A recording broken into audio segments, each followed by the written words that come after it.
what is it that you can learn from Netflix if you're looking at your live streaming? Is there certain things that we can learn from Netflix? And is that the best model to learn from? Well, that's what we're going to be talking about in today's show.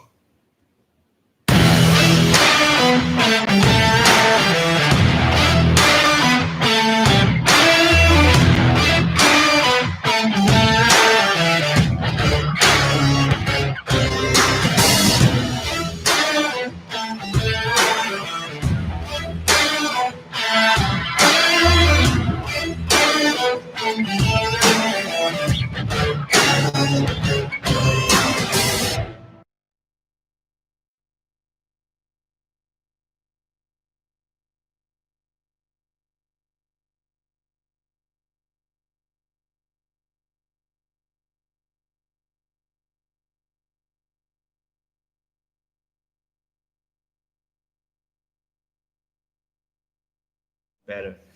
Hey, how's everyone doing? And this is Melvin from the Melvin Live Show. Well, welcome to episode 70. And in this episode itself, what we're going to be talking about is how you could actually take your live stream to the next level. You know, we have been talking about live streaming and how it can really help you take it to the next level, and that's what we want to be focusing on. And so if at any point in time you've got questions you would like to ask, please feel free to do that. Leave it in the comments or send me a message. And so what we want to talk about here today is actually a continuation of what we shared about yesterday, where we talk about elasticity.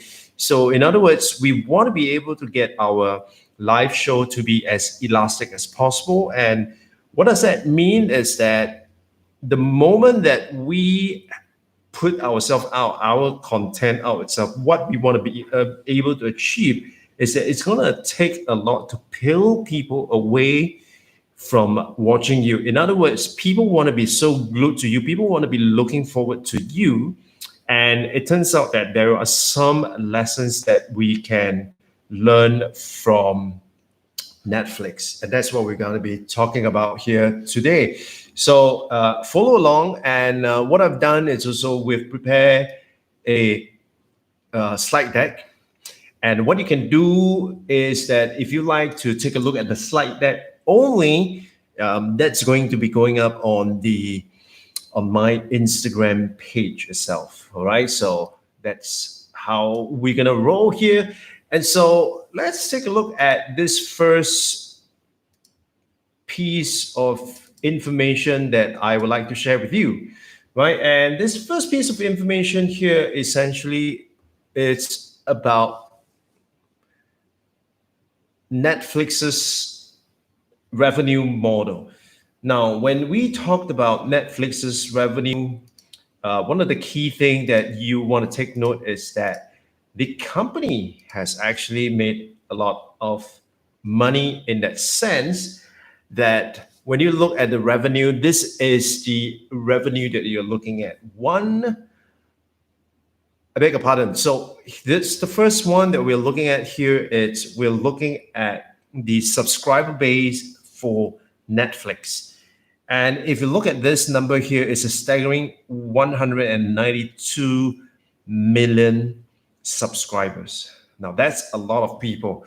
Now, how does Netflix roll? Well, essentially, if you are not familiar with Netflix, you're probably living under the rock. But how Netflix roll is the following. What it does is that it actually offers a subscription model. And there are essentially 3 tiers of subscription that you see here. So the first tier, it's what they call the basics, right? And the basic one really is just basic, right? Because it gives you essentially what you need to see and what you are looking at, right? So that it's really the basic level. So with the basic level itself, you get a few things, right? You get streaming in standard definition, which, to be honest, no one watches standard definition these days, right? you also get to watch it on one device at a time. So you are not able to watch it on more than one devices, and so that's kind of a restriction. So this is probably for someone who doesn't quite bother about, the quality of the resolution and the quality of the shows that they're watching, and it's probably for only one person. Now, if you step up to the next level, which is standard, and that it's pretty much what most people would opt for, and this is this is where you can stream in high definition, which is cool, right? 1080p high definition, and you can watch on two devices at the same time, which means you can be watching it on the big screen, and somebody else could be watching it on their devices at the same time as well, right? And then of course you can have the premium level, and the premium level is where you can stream up to 4K, Ultra HD, and also you're able to watch up to 4 devices at a time. So for most people who have got a large family, or everyone has got a device and they are watching Netflix at the same time, then the premium model would be something that they would arguably go for, right? And so with this number of subscribers, as well as with this of the plans, let's take a look at what are their revenue figures like. And so here we have the revenue figures for Netflix in 2019 is a staggering 20.1 billion US dollars, right? 20.1 billion US dollars, which is a lot, right? Which is a lot. However, as you dig deeper into the financials of Netflix and looking at the entire model itself, you then realize that, hey, wait a minute, there is a problem, right? There is a problem. Now, what exactly is the problem here? The problem here essentially is 3 things, right? I mean, the main problem is this. Netflix, despite having a $20.1 billion revenue in 2019, Netflix has a problem called negative cash flow. Now, what does negative cash flow means? In a very simplistic way, what it means is that the amount of coming in to the company, it's coming at a slower rate than the money that is going out. So negative cash flow, essentially, the amount of money that is coming in, it's less or slower than the money going out. Now, of course, if you look at it at an individual level, you can only sustain this for a certain amount of time. In other words, technically speaking, if you have less money coming in and more money going out, you're going to run into trouble really, really soon. And that's what Netflix problem is. Now, as you dig deeper as to why, despite having $20.1 billion of revenue, is Netflix still experiencing a negative cash flow? When you dig deeper, you then get to understand that Netflix's model is essentially about acquiring content as well as producing original content. Now, mind you, the amount of money that it's paid out, right, for the rights to distribute as well as to make this content available to anyone from anywhere that Netflix has a service in, that amount of money is staggering, right? And also the amount of money that they have put into producing Netflix original content like House of Cards, Orange is the New Black, for example. All these are original content itself.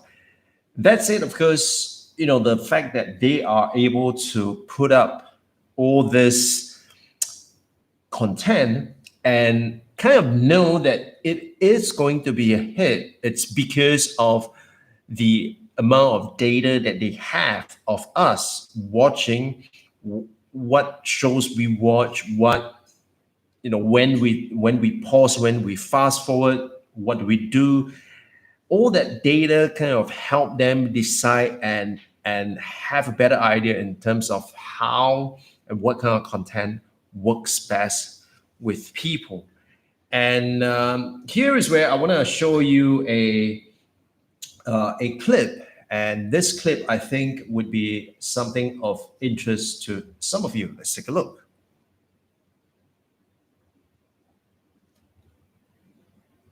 Go into the market for your product. Yeah.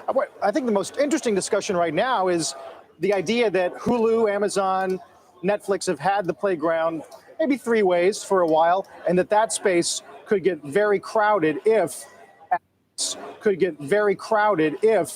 Apple launches today. It's all about the various ways in which we receive movies, television, music, even Broadway shows, and how it's changing through the eyes of the people who are actually in charge of producing that content, not necessarily distributing it, looking at it through creative eyes. We talked to a bunch of different people, producer Brian Grazer and Bravo Television's Andy Cohen, who talks about the fact that for TV programmers, it's kind of a terrifying time right now. Right, and so you can tell from this short clip itself, it's a phenomenon that it's going out, and it's a phenomenon that we actually see. And so some of the things that you really want to bear in mind it's that based on what we have learned about Netflix itself, what are some lessons that we can actually learn from them, right? So what are the lessons that we can actually learn from Netflix? And this is where I would like to share with you the 4 key things that I think we can learn from Netflix. And this is number one. Number one is that I think a lot of people mistake that the business model it's the revenue model. Now, that couldn't be further from the truth, because the way to look at business model actually is not about how the company makes money, but it's more about there's actually being confused with the idea of a revenue model. So when you look at business model and revenue model, they're not quite the same, right? They're not quite the same. Now, oftentimes people think that business model is how a company or a business make money. But in reality, the business model is actually how that business create value for their customers and their shareholders. So for Netflix itself, the main thing is how does it create value for people like you and I who are subscribers to the Netflix service as well. So really for me, it's to be able to, at any point in time when I need to be entertained, I have at my fingertips and my devices where I could watch any TV program to my heart's content, and I'm able to watch it on demand, and I have a huge library to choose from. I think that is something that it's phenomenal, and to add to that, you can have all that at one flat price. In the past, you probably would have to get the set-top box, and you have to plug it in, and you have to abide by the timing of the programs, and then in addition to that, you probably have to fight with your family members to watch which program, and that creates a lot of problem, right? And the idea with renting a DVD isn't so fascinating, because you actually have to go to the store, you actually have to wait to rent a DVD, and sometimes it's out, and so you can't have it as and when you want it. But now imagine, at the comfort of your home, you are able to, at the flick of a switch, you're able to watch anything you want to your heart's content, and you and your spouse or even your children can be watching their own favorite program at the same time for one flat price. And I think that is the beauty of the model, because that really creates the value for us. And so in your live stream, the main thing that you really want to focus on is how exactly do you create values for your viewers? Because arguably, if you ask me, that is the most important thing to address and to be very clear about in the first place, right? Because if you're not clear about how you create value for your audience, how you are able to create value for the people that you want to reach, the people that you want to be able to serve, then I think you're gonna have a hard time figuring that out. So focus on the business model, focus on how you create value for your viewers. That's point number one. Point number two is this idea called intelligent opportunism. And intelligent opportunism, actually, it's a term that you learn from strategic thinking. So in strategic thinking itself, there are actually 5 elements that you would embrace in order to become a strategic thinker. And one of them is called intelligent opportunism. So as you can see, right, I mean, with how technology has evolved, what used to be impossible was unthinkable. It's now feasible. Example, if you would have told me that 10 years ago that when I travel, I will be staying at a stranger's house, that I would be putting my kid in a stranger's car. If you told me that 10 years ago, I'd probably say you're crazy, right? And it's like, no, that's never gonna happen. But look at what we have here today. We have Airbnb, we have Uber, and in our place here we have Grab, right? And so the way to look at things is that, are we able to identify the opportunities, leverage the opportunities, write the opportunities that present itself to us? And so for you, really, it's now that the ability to broadcast live, it's made available to just about everyone, right? Everyone is able to broadcast live. The question is, how are you going to be taking advantage? How are you going to be leveraging this opportunity? How are you going to ride on this opportunity to be able to get to where you want to go and to help you further your business goal? I think this is really, really crucial. All right. And so that's number two.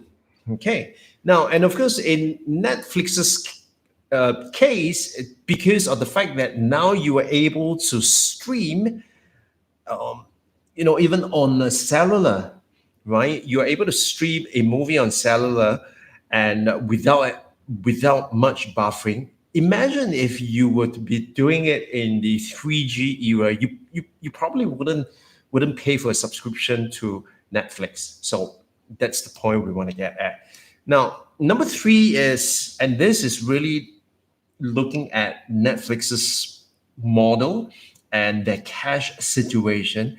That's a situation that probably they are able to afford that, but definitely for me and likely for you, it's not a situation that you want to be at. So, a business can have and can have revenue and yet not be profitable, right? For example, Amazon for a very long time now, or they could be profitable, and I think this is even more crucial. They can be profitable and yet have a negative cash flow. Now, cash flow, it's more important than profit, especially for people like us, right? When we're building this 1 person, 1 million, all things digital business, cash flow is crucial. So if we are able to manage our cash flow, if we are able to look at how much cash is coming in this month and how much cash is going out this month on a month to month or even a week to week basis, if we're able to get that clear, if we're able to know how we're doing, I think we will be good. We'll be doing very well, as opposed to looking at, I've made so much profit, but then wait till the end of the year when you need to pay your taxes, and then you realize that you have no money. All right. So cash is still king, right? Even in today's context itself. And the last one really is about the subscription model that Netflix has. Now, Netflix, of course, have this subscription model, and it's a great one, right? I mean, any business would love to have a subscription model, because arguably this is where you get regular cash flow. I mean, think of country clubs, for example. Think of when you join a particular club and you have to pay, a regular subscription to join the club, to be part of that club. Now, of course, Netflix's model is a subscription model, which means, as long as you pay your subscription every month, you have unlimited access to all the content within the service itself. Now, here's the thing. In order for that to happen, you need to focus not on acquiring a customer, because you can really get a customer in, but if the customer doesn't stay, then what's going to be a problem is that you are going to be spending money acquiring a customer over and over again. And so here, the focus is not so much about how many customers you can have in a certain month, but you also want to look at churn. You also want to look at the number of customers that can keep. And so here is where you need to really evaluate the idea of lifetime value of a customer, which means once you acquire the customer, how long would you be able to get that customer staying with you, and how do you manage that? And that's going to be a topic that we're going to be talking about in subsequent videos itself. And so for me, really, the whole idea is to be able to use a very low cost of acquisition to acquire a customer, and then to bring the best of the solutions and to give it to them, to provide them, thinking about how you create value for them, right? And thinking about how you could use your cash in the best way possible, and how you could leverage whatever opportunities that presents itself. Those are the 4 key things that you have to pay attention to if you're looking at sustaining your live stream. And so I hope that gives you a sense of what is it that you could do, and what can you learn from Netflix's model, and how it can apply to your live stream. All right. Well, thank you so much for watching. And of course, if you have got questions for me, please feel free to drop me a comment or send me a message yourself. Like I said, I read all my comments and I delete those ones that are inappropriate. All right. And so with that itself, I thank you so much for being here. I hope you learned something useful here today in terms of how you could use Netflix business model to make sure that your live stream is successful. Right, so this is Melvin Live Show. If you have not, please feel free, please subscribe to my channel. If this video has been useful, please give me a thumbs up, give me a like on Facebook, give me a thumbs up on YouTube. And if you want more of such videos, make sure you subscribe. Right, with that, take care, and I'll speak to you on the next one.